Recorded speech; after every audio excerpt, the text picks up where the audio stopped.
तो मैम क्या कहना चाहेंगे कि क्या क्या धाराएं लगे हैं राखी सावंत के ऊपर? बहुत सारी धाराएं लगी हैं बेस्ड ऑन मल्टीपल वीडियोस। तो सारे एफआईआर की प्रक्रिया शुरू हो गई है और अलग अलग वीडियोस में अलग अलग जो उसने स्टेटमेंट्स किए हैं, फॉल्स एलिगेशंस लगाए हैं, outraging women's modesty, humiliating statements जो उसने किए हैं, तो सारी चीज़ों पे अलग अलग धाराएं हैं। वो सारा अभी प्रोसेस स्टेटमेंट स्टार्ट हो गया है।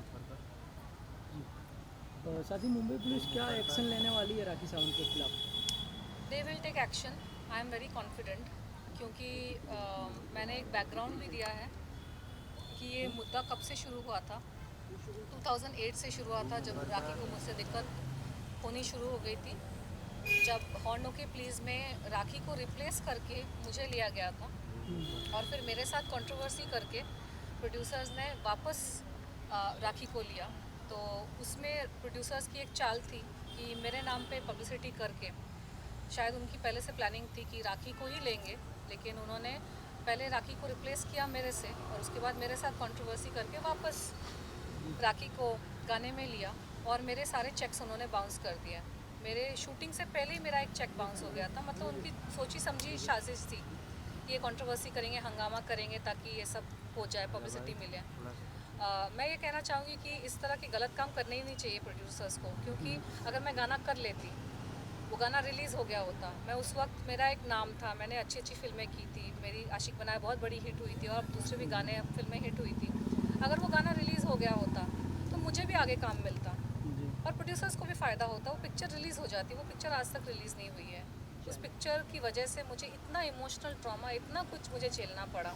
उन्होंने अगर वो कंट्रोवर्सी नहीं करी होती, शॉर्टकट का काम नहीं किया होता कि कंट्रोवर्सी करके तनुश्री दत्ता के ऊपर हम ज़ोर ज़बरदस्ती करके, प्रॉब्लम्स क्रिएट करके किसी भी लड़की को अगर आप इस तरह से ट्रीट करोगे, तो कोई भी एक ईमानदार जो इंसान होता है, सेल्फ रिस्पेक्टिंग इंसान होता है, रिटेलिएट करेगा ही।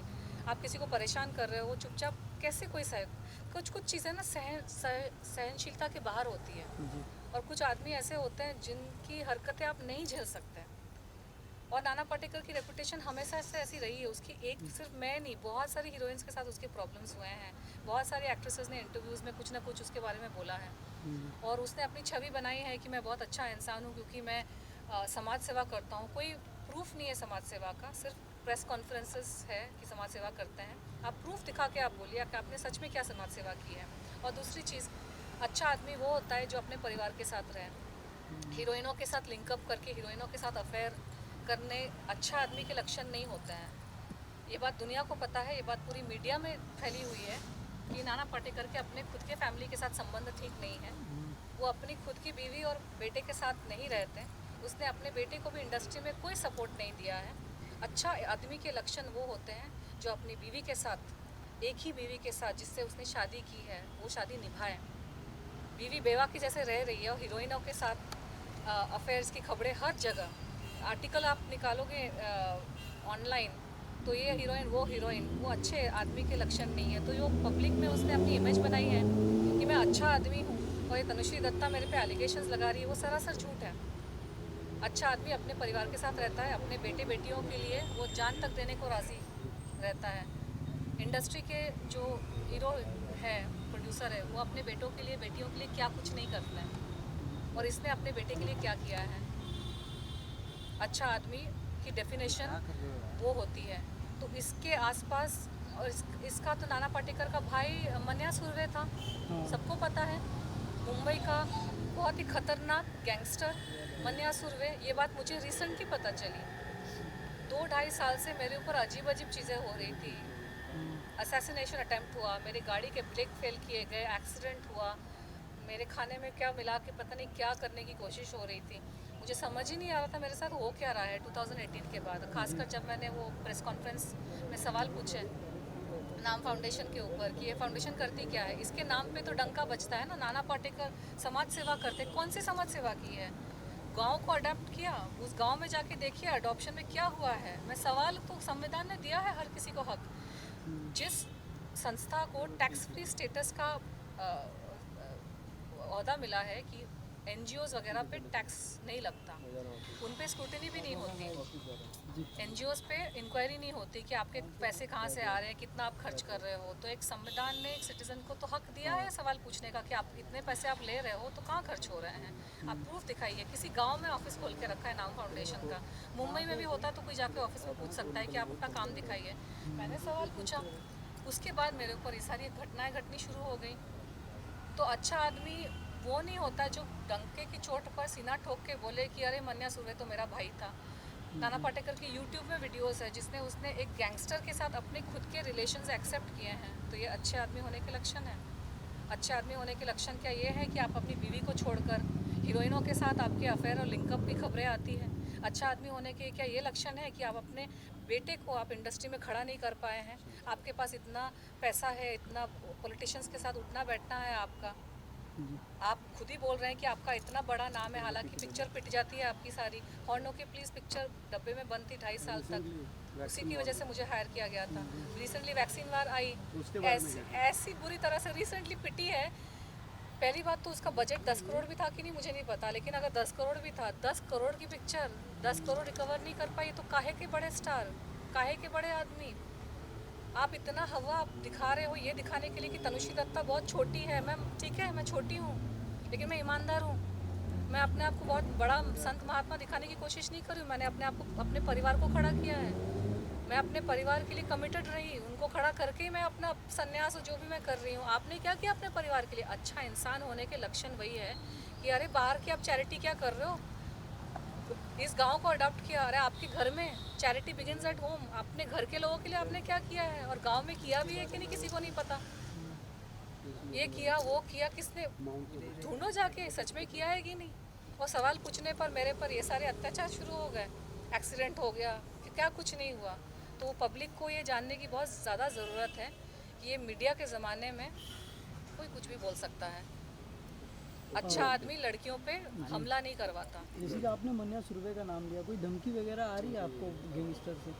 मुझे ऐसे नाम लेकर तो कोई धमकियाँ नहीं आई, लेकिन पिछले 2.5 साल में मेरे साथ ऐसी अजीब अजीब घटनाएं घटी है कि आप मतलब और 2 घंटे निकल जाएंगे इस सब। तो मैं ब्रीफ में बहुत ही संक्षिप्त में मैं इंडिविजुअल इंटरव्यूज़ में इसका वर्णन कर सकती हूँ।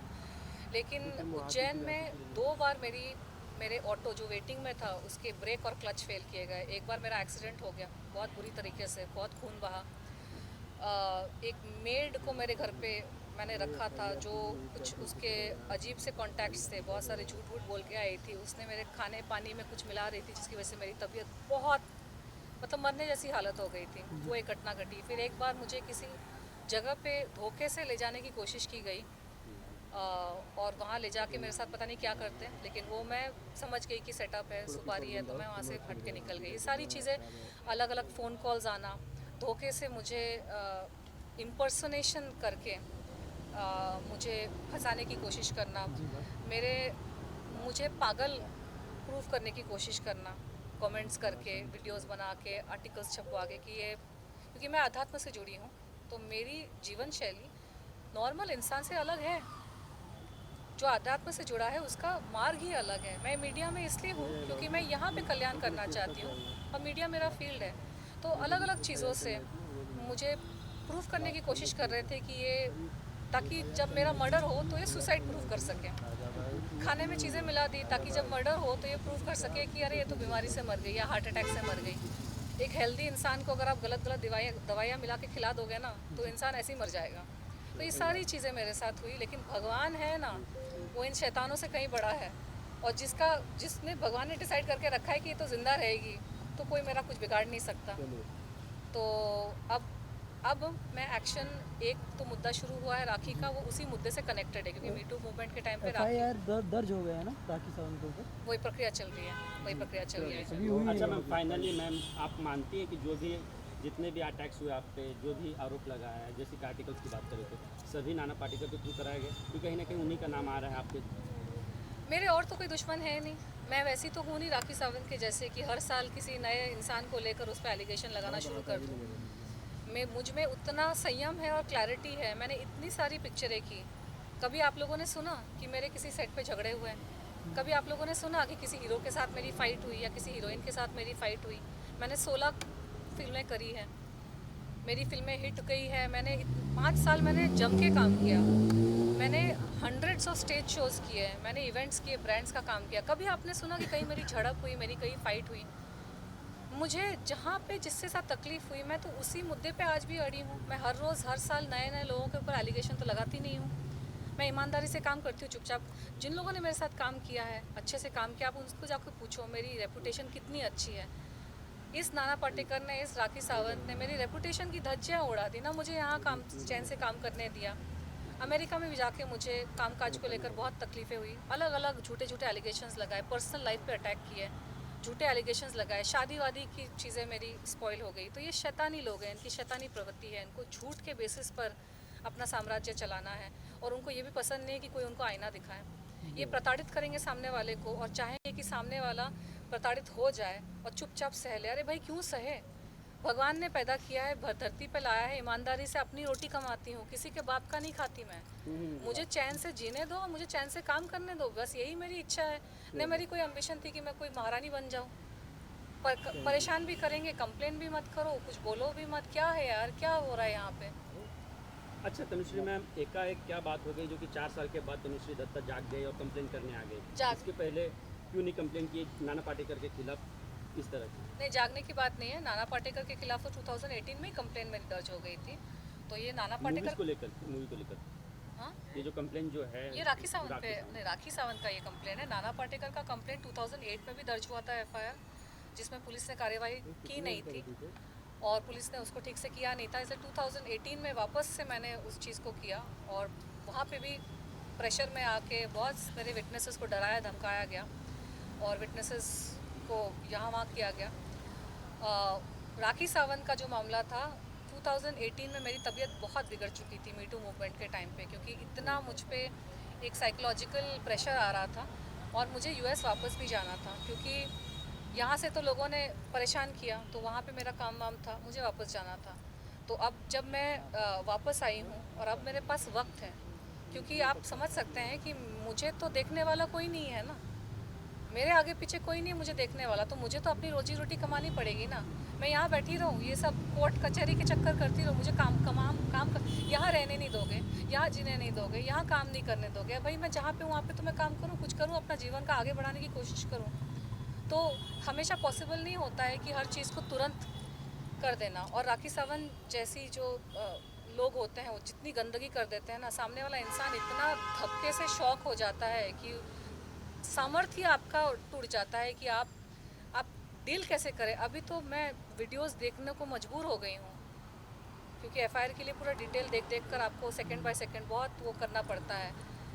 मैं 2 दिन पहले भी मैं रो रही थी कि कोई इंसान आके इस तरह के एलिगेशन लगा के सारी ज़िंदगी यार ईमानदारी से काम किया, इससे अच्छा तो बेईमानी हो जाता है। क्यों ईमानदार रहे कोई इस देश में? क्यों कोई तरीके से रहे? जब चोर उच्चकों को इज्जत देते हैं, चोर उच्चकों के सामने दुनिया अगर झुकती है, झूठे लोगों का बोलबाला है, कोई भी आके कुछ भी करके चला जाएगा, तो हम क्यों ईमानदार रहे? हम भी झूठे बन जाते हैं, हम भी बेईमान बन जाते हैं, हम भी चोर उच्चके बन जाते हैं, हम भी डकैत बन जाते हैं। अगर उस तरह के लोगों को ही संविधान प्रोटेक्ट करेगा, मंत्री महोदय का मंत्री लोगों के साथ उठना बैठना, सारे गुंडे चोर मवाली, और जो ईमानदार इंसान होता है तो ईमानदारी से मेहनत में मजदूरी कर रहा होता है, क्या करे इंसान बताओ? और फिर अगर एक वक्त भी आता है कि चलो फ्री है अभी अब कर सकते हैं, तो अब सवाल पूछते हैं कि अभी क्यों? अरे कब करें? इंसान में जब क्षमता होगी, जब समय होगा अपने काम काज को छोड़ के, तभी इंसान एक्शन लेगा ना। Thank you ma'am. Thank you. Deepak पकड़ आइए सब लोग। एक और चीज़ है, 2018 में मेरे ऊपर इतना प्रेशर था ना, साइकोलॉजिकल प्रेशर, सारी चीज़ों का प्रेशर, इतना बड़ा मूवमेंट हो रहा था, मुझे उस वक्त राखी से नहीं भिड़ना था। आप वीडियोस को देखो, इतना उसने गंद मचाया है, उसकी अग्रेशन जो है ना, मैं मैच नहीं कर सकती। मुझ में वैसी वाली अग्रेशन है ही नहीं। मैंने तो प्रेस कॉन्फ्रेंस में पूछा भी था, कौन सा घोड़ा पीती है बहन, मेरे को बता दे। इतना लड़ने की जो उसमें अग्रेशन है, हर रोज़ तो ओशीवारा पुलिस थाने में आके उसके हर साल हस्बैंड को जेल भिजवाना, ये कैसे करती है? मैं कैसे compete करूं यार ऐसे लोगों के साथ। ये जो शैतानी और जो दैत्य वाली जो शक्तियां हैं ना, मुझे शायद थोड़ी और कुछ साधना करनी पड़ेगी इन लोगों से लड़ने के लिए, शक्ति प्राप्त करने के लिए। मैं अभी कुछ दिन पहले भगवान से बोल रही थी कि अब मुझे ना शक्ति दो, लड़ने के लिए शक्ति दो। मैं थक जाती हूँ। मैं हफ्ते भर पहले मैंने प्रेस कॉन्फ्रेंसेस किए, इंटरव्यूज़ किए। मैं पिछले एक हफ्ता पूरा मैं थकी हुई थी, बीमार हो गई थी, थोड़ा सा उठ नहीं पा रही थी, ज़्यादा शक्ति नहीं थी। मैंने अपना कुछ किया, अपनी साधना शुरू की। अब थोड़ा सा एनर्जी आया है, FIR करना है तो ये मैं कर रही हूँ। ये प्रक्रिया इसकी है, करनी पड़ेगी। और मैं चाहती हूँ कि इस तरह के लोगों को पब्लिक बोल देना बंद कर दे, क्योंकि पब्लिक इनको जाने देती है, इनकी कॉमेडी में आ जाती है। लेकिन कॉमेडी की आड़ में आप किसी की ज़िंदगी ख़राब कर रहे हो, ये सही नहीं है। इंसान इंसानियत छोड़ देगा, अपनी ईमानदारी छोड़ देगा जब यंग जनरेशन देखेगी ना कि इस तरह के लोग कुछ भी करके निकल जाते हैं। ये सही नहीं है। अच्छा, क्या क्या कंप्लेंट्स में क्या क्या चार्जेस लगेंगे? देखिए, तनुश्री जी के बारे में मीडिया में, न्यूज़ चैनल में जो जो बोला गया है, उनके बारे में अभद्र भाषा में जो अश्लील जो वक्तव्य किया गया है, उसके बारे में हमने शिकायत दर्ज की है। उसकी अभी सब प्रक्रिया चालू है।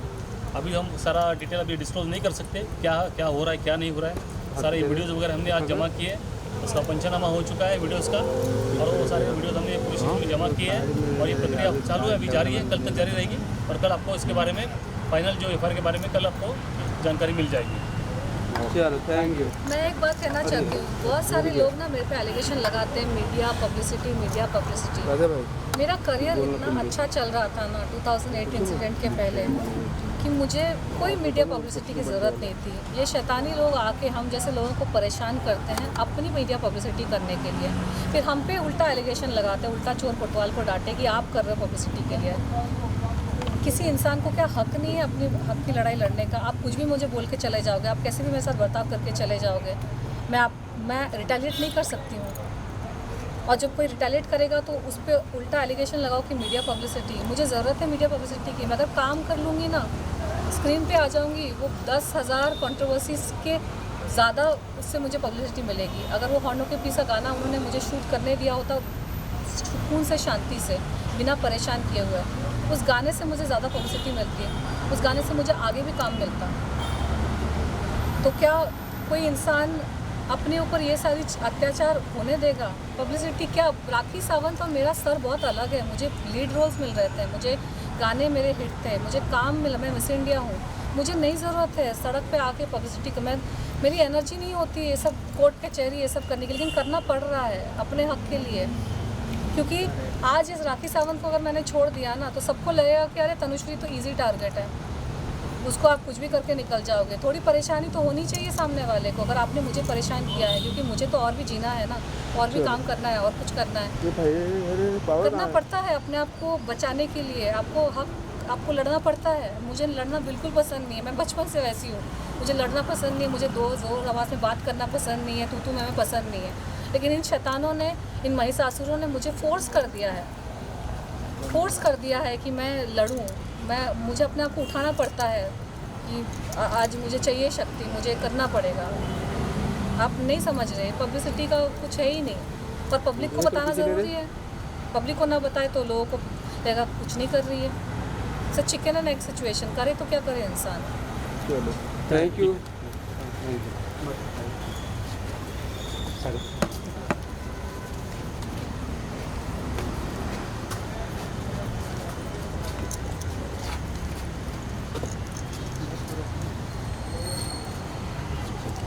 मैम इधर आइए, उधर ही कैसे फोटो मैम आइए।